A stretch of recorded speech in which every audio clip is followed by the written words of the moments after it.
estamos aquí.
para el mariachi Lucero Guaraní.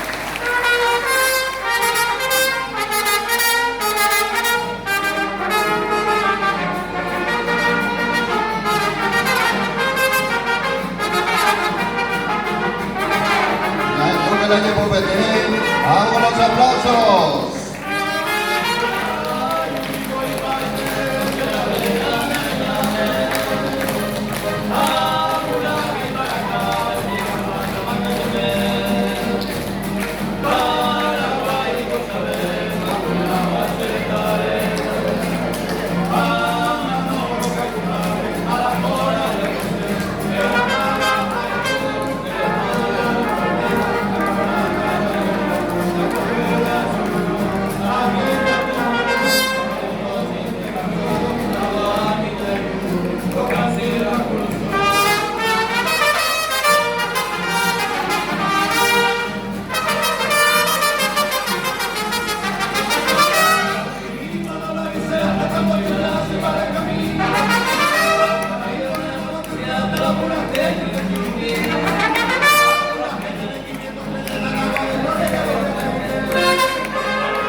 Fuerte los aplausos para el mariachi Lucero Guaraní con este popurrí de canciones.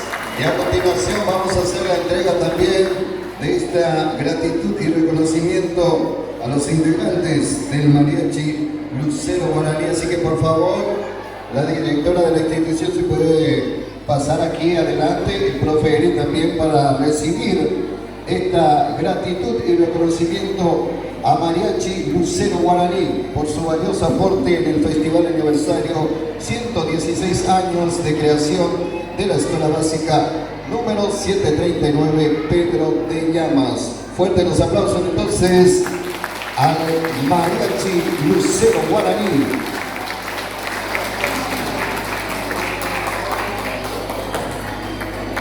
Y vamos a hacer un breve historial de la Escuela Pedro de Llamas. En el año 1900 llega a este lugar don Pedro de Llamas, español de nacimiento, quien fue uno de los obreros principales de la magna empresa de defender